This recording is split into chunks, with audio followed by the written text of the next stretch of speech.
here a case of plagiarism? Absolutely.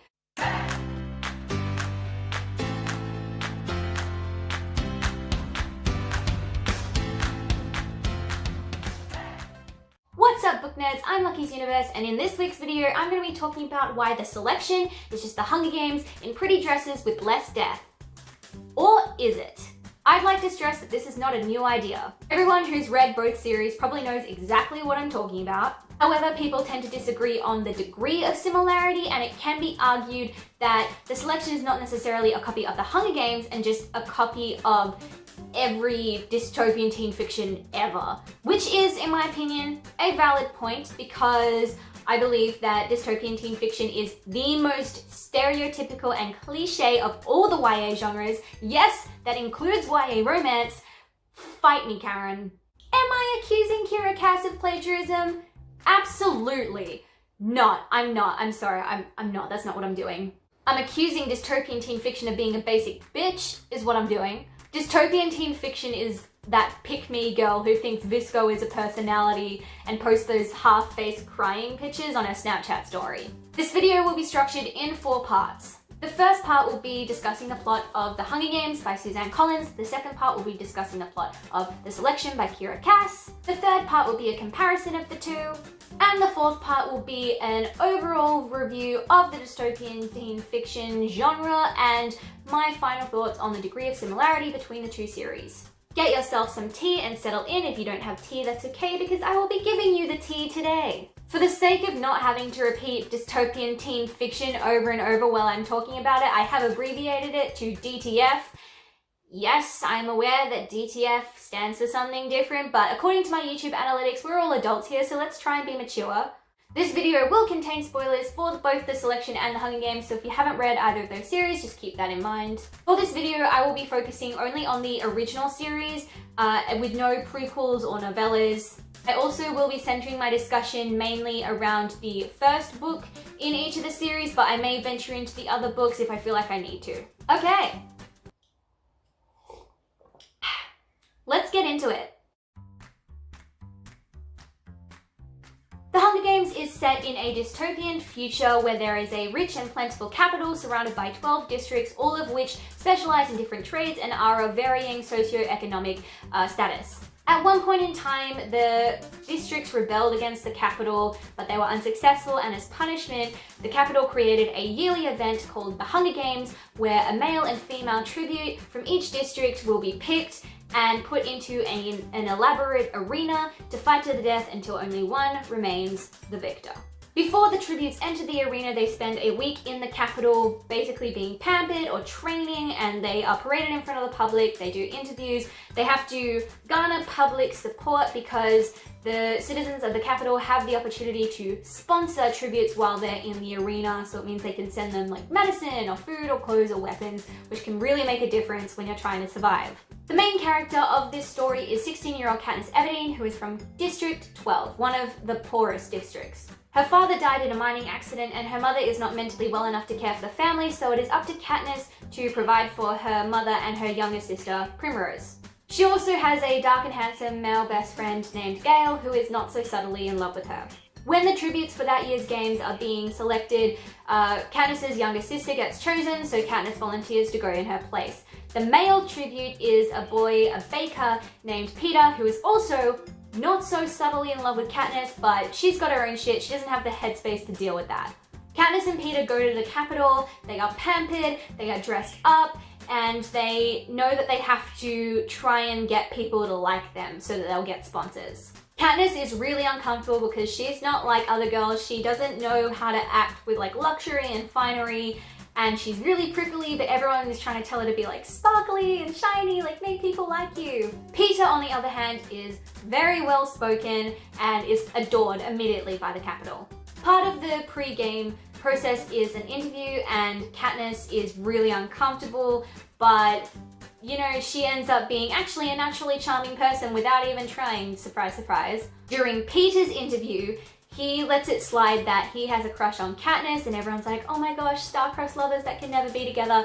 Katniss is really pissed off because she thinks that this makes her look weak, but she gets convinced that she should play along with this because this whole love storyline could get them sponsors in the arena. The games begin and Katniss is surviving pretty well, and then it is announced that there can actually be 2 victors of this year's game if they're both from the same district. So she goes and finds Peter and they survive together, all the while keeping up this star-crossed lovers act. And although for Katniss it is an act, Peter genuinely is in love with her, so that's rough. Once they are the last 2 standing, the game makers revoke their previous rule and say there can be only 1 victor. And so instead of killing Peter, Katniss suggests that they both kill themselves using poisonous berries. And just as they're about to do it, the game makers intervene. They declare them both the victors. And so Katniss single-handedly has just made the Capitol and its president look like an idiot. Due to this act, throughout the rest of the series, Katniss becomes a symbol of rebellion, and it inspires the districts to rebel once again against the Capitol. During this time, Katniss struggles between her feelings for her dark and handsome best friend Gale, and then the blonde-haired, blue-eyed, beautiful, nice guy Peter. And she eventually chooses Peter. In summary, we have a girl from a poor district with a little sister and a dark and handsome male best friend, who is taken from her home to a place of luxury, put in pretty dresses and made to garner public approval, which is difficult for her because she's not like other girls and doesn't really want to be there. She has to be 1 out of 24 people to survive a test, and all this time she has to pick either the dark and handsome best friend or the nice guy to be her boyfriend. The selection takes place in a dystopian society that operates on a numeric caste system that ranges from the richest level, level 1, to the poorest, level 8. And each level specializes in different trades and are of varying socio-economic status. I feel like I've said this before. The country is run by a king and queen who have a son named Prince Maxon. Maxon needs a queen, and the way that they decide is by conducting a reality TV show named The Selection, in which 35 women are randomly picked and brought to the palace to be dressed in finery, interviewed and paraded in front of the public, and try and win Maxon's heart, as they will be slowly eliminated until only 1 remains. Our main character is America Singer, a 16-year-old, level 5. Level 5s are required to be artists or musicians and are one of the poorest castes. She doesn't want to apply to be chosen for the selection because she has, you guessed it, a dark and handsome childhood best friend who is her boyfriend. His name is Aspen. Aspen is a level 6, so if they got married, America would be even poorer than she is now, but Aspen encourages her to apply because he thinks that she won't get chosen anyway. She might as well do it to make her family happy. America also has a little sister named May. And surprise, surprise, America gets chosen. Aspen throws a fit and breaks up with her, and America goes to the Capitol. She goes to the palace to live with the other girls, and she's really uncomfortable with all like the pampering and the pretty dresses because she's not like other girls, and she also thinks that there's no way that she's gonna win, but she might as well try and stick it out because while she's there, money is getting sent to her family. America meets Prince Maxon, who is well-spoken and adored by the public. He is a very huge contrast to the rugged handsomeness of Aspen. Over the period of the selection, Maxon and America develop feelings for each other, but America is reluctant because she doesn't want to actually be the queen. Over the next 2 books, America and Maxon's feelings keep developing, but then Aspen shows up. America has to decide between the 2 of them. She eventually chooses Maxon, and then over time realizes that she's really not like other girls and would make a good leader, so she ends up with Maxon in the end and becomes queen. In summary, we have a girl from a poor district with a little sister and a dark and handsome childhood best friend who is her boyfriend. She is taken away to live in luxury and be put in pretty dresses, interviewed and garner public approval. She then has to be 1 of 35 people to survive a test, and while all this is happening, she has to choose between the dark and handsome childhood best friend and the nice guy to be her boyfriend. You see where I'm going with this, right? Let's begin with character comparison. Both America and Katniss are 16 years old, but this is a very normal age for a YA protagonist, so we're not going to worry about that. Both have young sisters that they want to protect, and both have ruggedly handsome childhood best friends who are kind of secretly in love with him or like obviously in love with them. Both live in a world that is divided by class and are members of the poorer or poorest class. They both possess a sense of responsibility for their family and are both uncomfortable with Finery, luxury, dresses, makeup, that sort of thing. Most importantly, both are uncomfortable with the idea of being a leader. As much as I would like to say that Katniss and America are the only YA female protagonists that display these qualities, I can't, I'd be lying. This is basically the blueprint for every female YA protagonist. Let me break this down just quickly. Character siblings are used in stories so that the reader can better understand the personality of the protagonist. You'll find that in a lot of books, if the protagonist has a younger sibling, they are usually shown to be kind and protective over that sibling, which makes readers respect them and view the protagonist as being responsible and level-headed. However, if the protagonist has an older sibling, 9 times out of 10 that sibling is really mean and disrespectful towards the protagonist, which makes the readers subconsciously feel sorry for the protagonist and root for their success. In the absence of siblings, you can also use parents or parental figures. There are a lot of different combinations that you can go with. 2 dead parents or neglectful parents for sympathy, a mean parent and a nice parent if you want to show your protagonist's emotional range, or a hardworking parent and an absent parent to show that your character is like responsible and independent. So now that America and Katniss both have younger sisters, we can establish that they are kind and responsible. Next, we give them a male best friend who is secretly in love with them, aka Gale and Aspen. Giving your protagonist a secondary love interest from the beginning is used to prove that your character is desirable, which in turn makes them desirable to the readers. Then we have the world divided by classes or districts or sections. Very, very common dystopian trope because the whole point of dystopian novels is it's about fighting the system, standing up for what you believe in, breaking the mold if you would, and the characters can't rebel unless there's something like a system to rebel against. Lastly, the discomfort with finery and leadership. This is my least favorite character trait because it just screams, I'm not like other girls, In fact, the whole not like other girls thing in YA has become redundant because if every single character is not like other girls, then she's exactly like all the other girls, if that makes sense. Anyway, the discomfort with luxury and finery or pretty things, expensive things, is to show that the character is humble and not materialistic.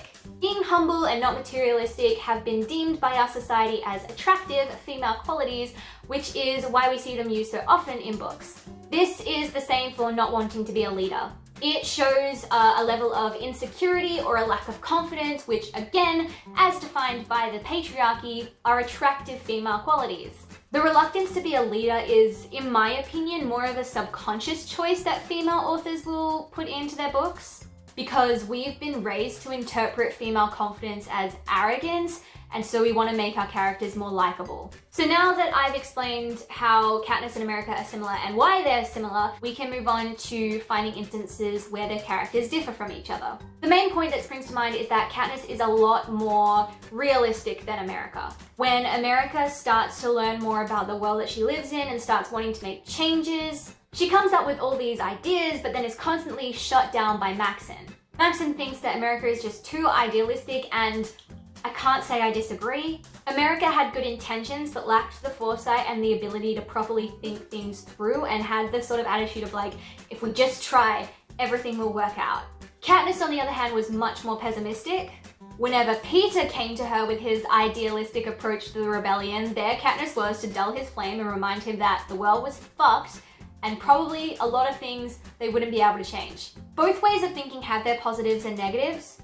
America's viewpoint, although ill-planned, did push Maxon, who was the more strategic thinker, to make changes. Katniss's viewpoint, although it was more well thought out and more realistic, sometimes prevented her from making changes that she probably could have achieved.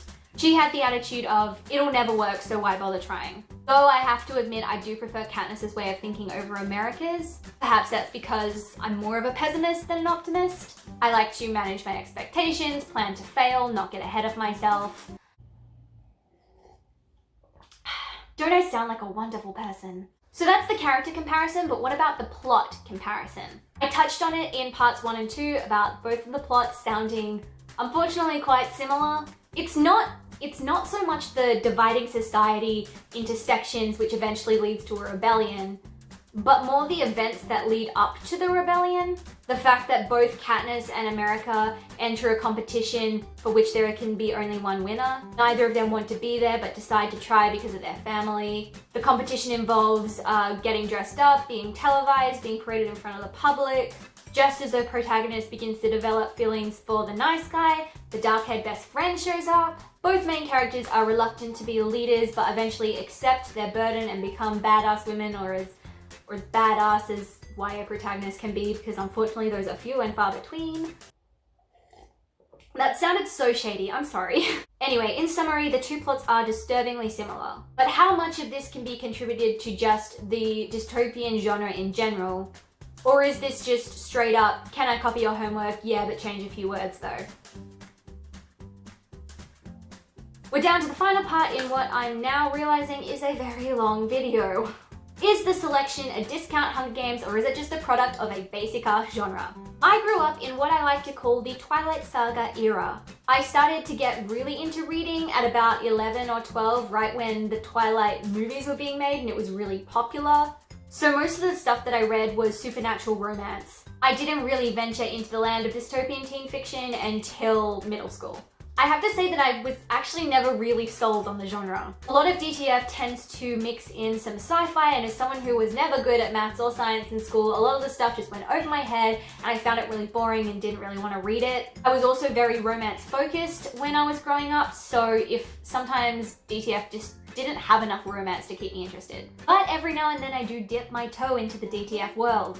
I read the first Shatter Me book a couple of years ago and it actually pained me to read.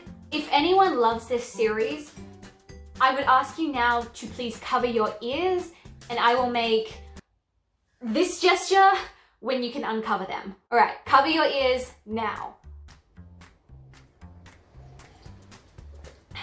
Shatter Me is the most terribly written, bland-ass, romantically dry, predictable pumpkin spice latte of a novel I have ever read.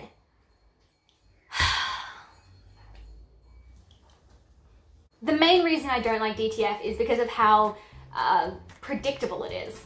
Every YA DTF has the common theme of the government took something away or put in place a system in order to protect humanity, but they were wrong, and now this found family of teenagers is going to rebel against the government, and everyone's going to realize that you shouldn't categorize people into groups and it's okay to be different. It's not a bad plot, it's just boring now because it's been recycled for years. The issue also lies in YA protagonists. This doesn't just apply to DTF. You usually only have two options.